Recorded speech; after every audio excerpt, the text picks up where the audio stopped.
can't believe it's the third, actually it's the fourth Giga Ten, third of the year. So we have my printed out March Giga Ten. And yeah, let's get into it because there's a lot of things obviously that are happening and we can, yeah, get into the details as we go through it. So let's jump into number one, United States, the show must go on. Talk to me about that. I think it's the third month in a row that we start with the US. And I guess that's just a general theme in the world right now, that the US kind of dominates all sorts of headlines. And it's similar in carbon removal, because essentially over the last month, there have been a lot of uncertainties, a lot of news. We heard, for example, that some key staff at the DOE working on CDR, just like everywhere else, got laid off, right? We obviously heard from January that a lot of funds had been frozen. We already spoke about this in the last session we did. And so, yeah, I personally went out to investigate a little bit, talk to people, and the picture is very complex. Initially, I thought it was basically just kind of the end of CDR at DOE, for example, but it's not. There's actually much more to it, and there's a lot more people working on CDR than I initially realized, especially at the national labs, which are kind of associated with the DOE. But even still in the DOE, even though kind of spread across different parts of the DOE, right? And so this is, I think, one takeaway for me is that there are still people working on it, which is good.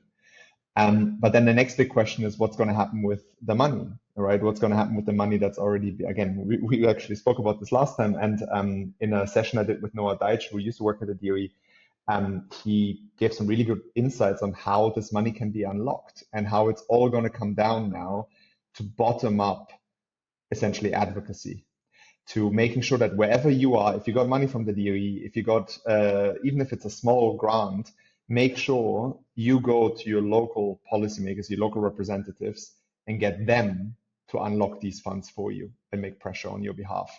And he said, and I believe this, that this is going to be the only way. And we've already seen that some projects have been unfrozen in the last few weeks as a result of this type of action. So I thought that was interesting. It's a different way of doing business for these companies, and it might not work well for small companies as it might work for big DACUps, but it is at least a way forward that will hopefully lead to some progress soon. Well, that's exactly what I've been advising people who are worried about what's happening is we really need to wait and see. And also, I think this particular administration is interested in actual program. And so there's this whole swath of funding that they discovered was going into some black hole that didn't know what it was. So I think we talked about this last time. The idea was let's shut it all down and then what is relevant will get turned back on again. It is chaotic, obviously, and that's not in many ways could be argued a bad way to approach things.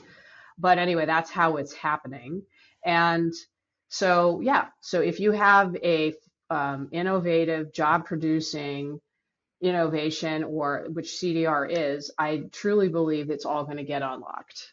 That's what I think. Again, this is a system of living inside the carbon cycle that I don't believe we can do without. And I'm pretty Let's sure hope. I mean, now let's hope that this actually works out, right? Let's hope that this pressure is going to lead to the results that we're anticipating. But hopefully we shall know in the next couple of months.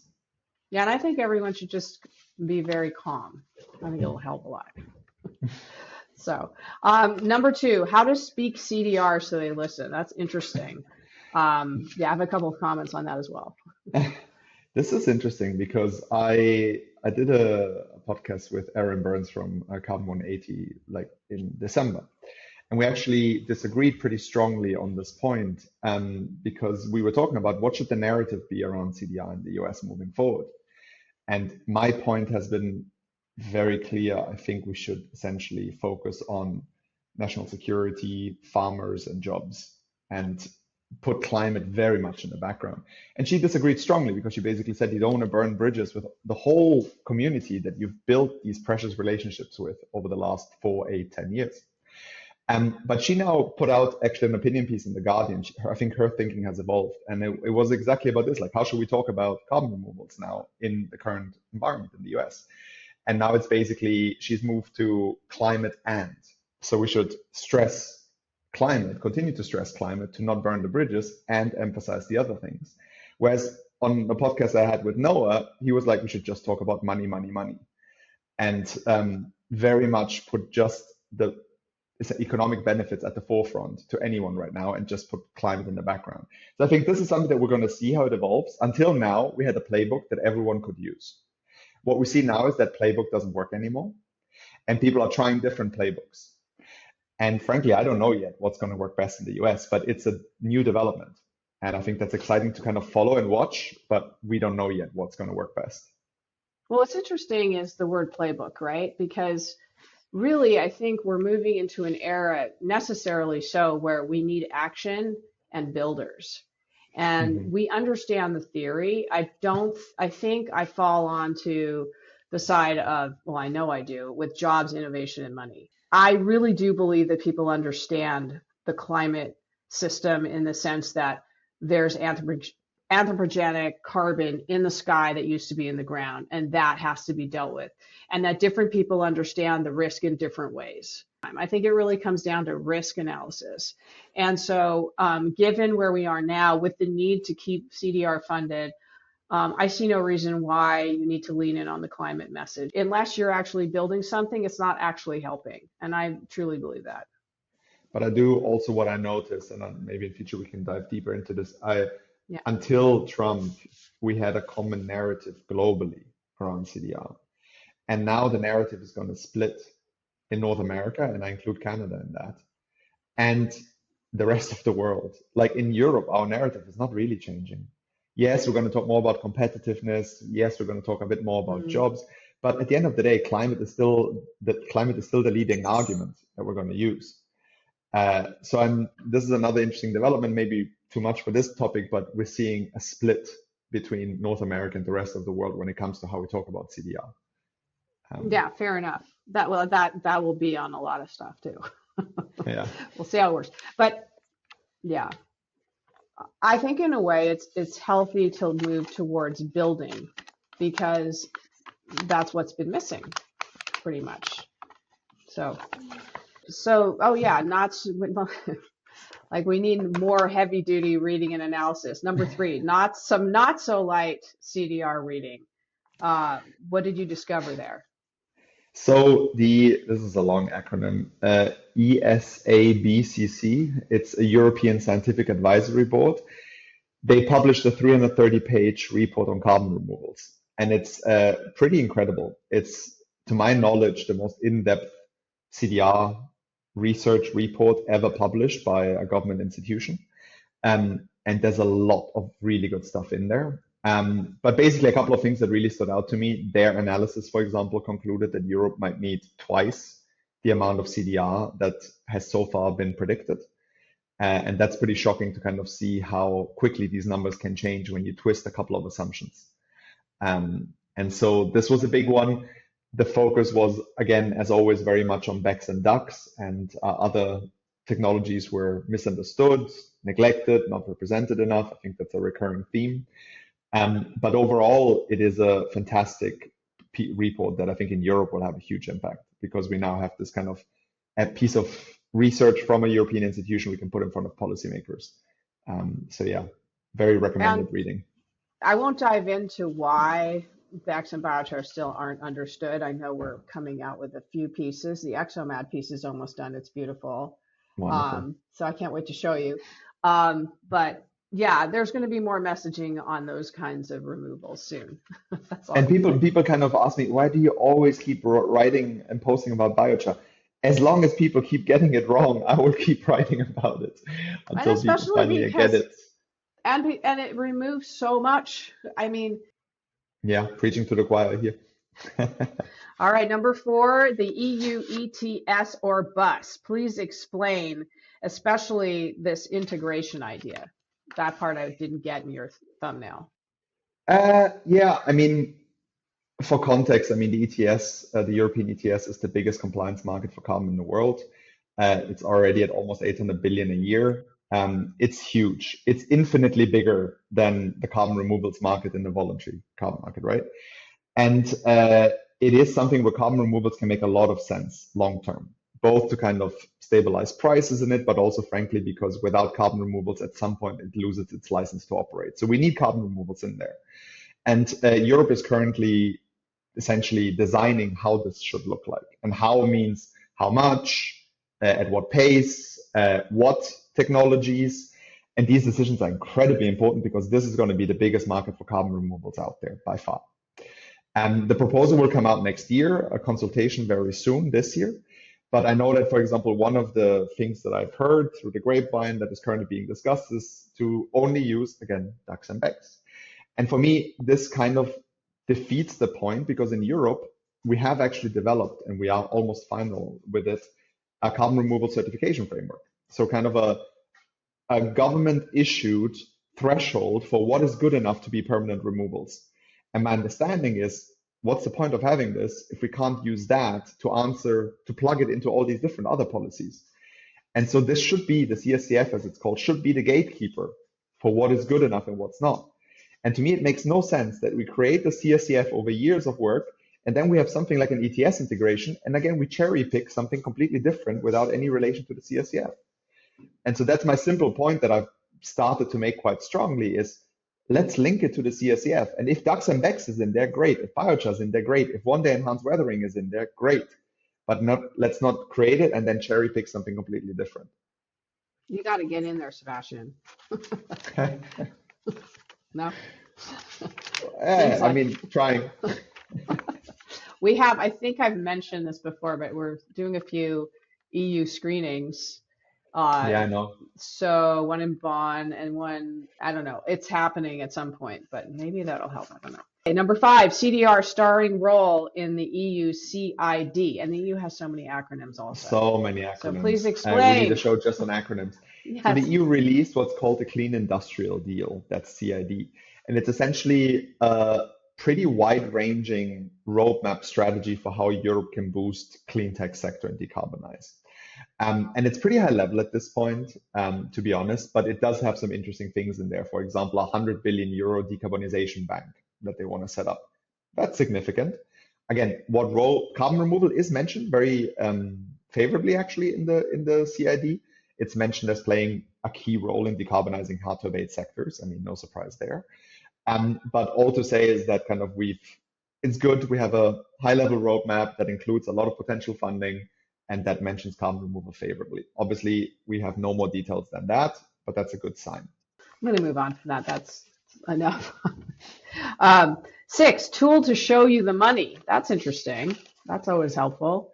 Yeah, I mean, there's a lot of money already for carbon removals floating around, right? The problem is that very often it might not be called, a carbon removal funding opportunity or something. It might be called something completely different.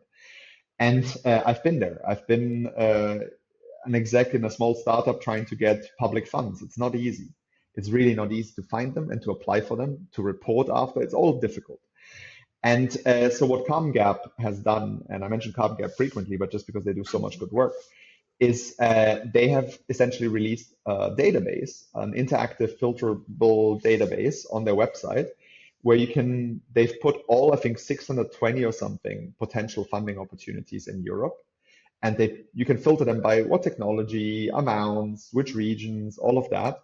I think right now, there's like 30 live, for example, open today. And that's amazing because that will significantly facilitate access to this funding. It doesn't change the underlying systemic issues I have with this funding, which is, again, it's all kind of CCS, and then they do a bit of CDR, which means BECCS and DUCs. And the other big systemic challenge is there's a lot of really early stage stuff, kind of TRL 1 to 3, very early stage. And then you are already big, you want to get like hundreds of millions to build your huge facility, but there's nothing in between very often. So it's helping with access. It doesn't address, obviously, the systemic issues. I think those we have to address in other areas. Mm-hmm. Interesting. Yeah, no, we've talked about it before, and I know that that was the one thing that happened in San Francisco is there was a lot of emphasis on that second tranche of funding and how to figure that out. And I don't know if that has been figured out, but at least there you have a tool. Number 7, can Germany get serious about CDR? I thought Germany was serious about CDR. Yeah, and I guess I can't expect a non-German to pronounce my little pun there because we put serious. Germany just had an election, and there's a lot to report from Germany. The Conservatives, the center right, won the election as expected and is planning to form a government with the Social Democrats. And what I actually found really interesting about this whole election is it was exactly like the polls predicted. And that's quite refreshing actually for once. Um, but we kind of knew what we were going into and what came out. And they've already kind of agreed the basic tenets of how they're going to work together. And the good news there is there was a bit of worry that especially a conservative government might want to backtrack on their 2045 net zero target, which would have been huge. You know, Germany has a pretty ambitious 2045 target, and they did not. They fully committed to this target. So that's great news. And now Germany has decided to take out, essentially spend a lot of money, mainly on defense. But as of today, hot off the press, they have finally found an agreement with the Greens, who they is not going to be in government, but they still need on board to approve a lot of the spending. And essentially, they have agreed on 100 billion for climate during this government, which again is a lot of money. So yeah, for CDR, thankfully we founded the German Trade Association, the DVNE, 2 years ago. So we're all set up and ready to go and have all the right connections to position CDR properly. And my hope is that a percentage of those 100 billion could go to CDR. So there's finally money on the table. That wasn't the case for many years in Germany. There is now money on the table. So let's make sure it goes to the right causes. That's a lot. Yeah. That's a lot. So we might Good. see some Good. really exciting stuff in Germany in the next years. Wow. That's amazing. EU ought to know this policy guru, number 8. Yeah, the woman that I wanted to highlight this year is Elizabeth Harding. She's the policy manager at the Negative Emissions Platform, and she's one of my most trusted peers. I run an EU policy working group with her. By the way, if you're interested in EU CDR policy, hook me up. It's pretty open to anyone. We run every 2 weeks, and Elizabeth and I co-run it. But in general, she's just incredibly knowledgeable about all things EU CDR policy. So yeah, if that's of relevance to you, make sure to give her a follow and join our working group. Okay, and number 9, so the Brits have renamed CDR GGR. And inside your thumbnail, there's another acronym, LULUCF, L-U-L-U-C-F. What is that? So what's going on in the UK? So in the UK, yeah, CDR is greenhouse gas removal. So GGR is exactly the same as CDR. It's technically a bit broader. It could be more than CO2, right? But it's used like CDR.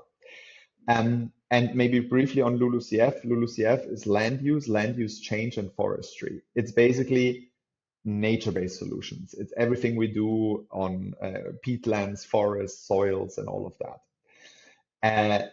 But what has the UK done? They have these assessments reports. They come from an independent institution within government, and they essentially take stock of where are we, what do we need.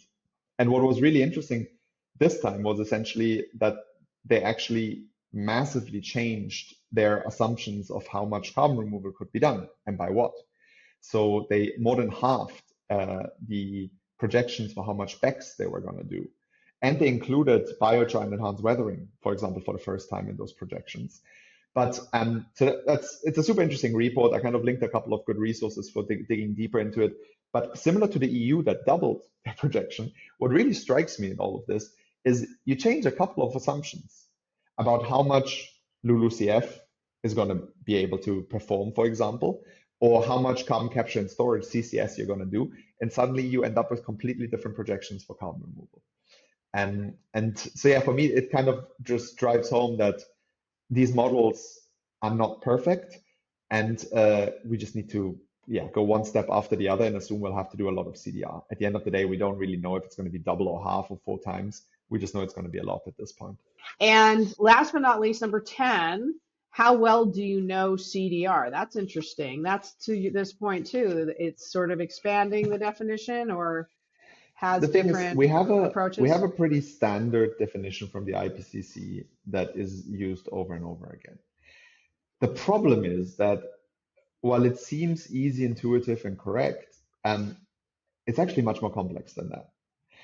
And in an article by a couple of people that I really admire, Zeke Hausfather, Freya Che, Keta Martin, they essentially look at specific examples. And I'll give you one. If you have an existing bioenergy plant or biomethanol or whatever it is, and you then put a carbon capture and storage model, CCS, suddenly you have BECCS or bio-CCS, you have carbon removal. But that plant existed there before, right? It wasn't built to do carbon removal. And so to which extent do you need, for example, to take into account all the emissions needed for constructing the plant, for running the plant as a whole, or only the section that's relevant to the carbon removal? And so what's often referred to this is basically the life cycle assessment, right? Or the project boundaries. It's really important where you draw them. Another example is mining, right? Like if you do enhanced weathering and you take mining waste, should you just account for the emissions of transporting the mining waste or for the whole mining operation, right? Would the mining operation exist without the carbon removal? Yeah, maybe yes now, but what in future, right? And so there's a lot of complicated questions once you start actually looking at where are those project boundaries and how should we assess it? And that's super important because in direct air capture is a bit different for that, right? If we don't build a direct air capture facility, without the carbon removal, it doesn't exist. It's very clear. But for other things, it's very complicated. And if standards take different definitions of those boundaries, we end up with completely different amounts of carbon removal. And so eventually that could backfire, right? And so this is what this article is getting at. It doesn't provide all the answers. It provides some really useful additional questions that we should be asking.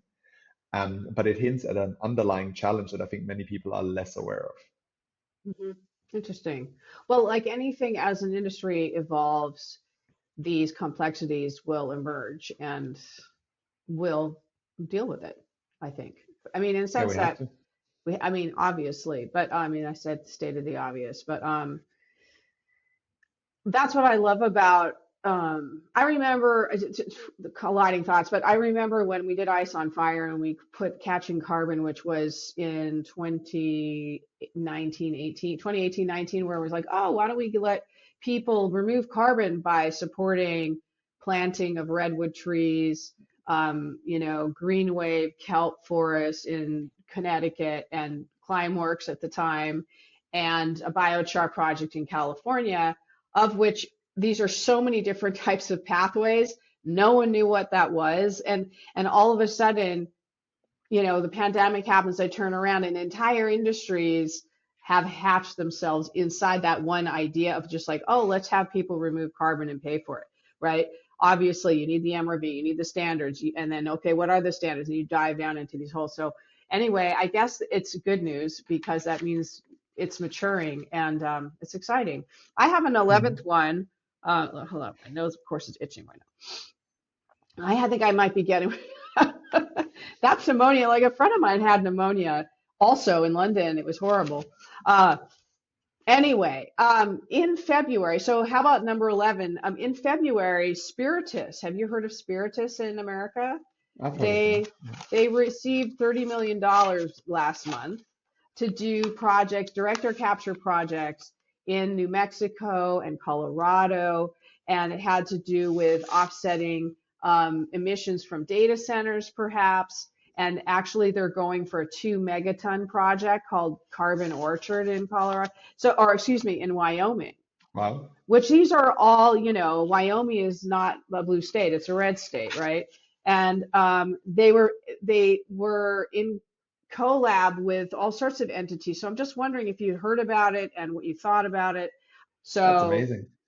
I don't know right? much about it, to be honest. Like Okay. I'm surprised because I know that Carbon Inc. was trying to do a project in what were they called? Carbon Build or Carbon Inc. I forgot. Once they were trying to do a project, direct air capture project in Wyoming, and then had to Hmm. pull out. That happened That quite was recently. Bison. I think that was Yeah, Project Bison, exactly, right? Right. exactly. Right. And So so I'm surprised to hear that somebody is coming back to Wyoming to build a big direct air capture facility. they're back. And so that's to the point. So both of us don't know much about it. I just want to put it just in terms of like the concern around the United States and getting money for these projects. They said they want to do 2 megaton facility in Wyoming for DAC and sequestration. that will cost billions. So yeah, they will have to do a lot of fundraising. I think their partner is Aramco. Wouldn't surprise me. They've been going strong in our sector, and you hear more and more about them at least investing into different tech companies. So yeah, potentially. We shall. Okay, Excellent. Thank you so much, right. Layla. Thanks, Sebastian. Take care, and I hope you feel great next month.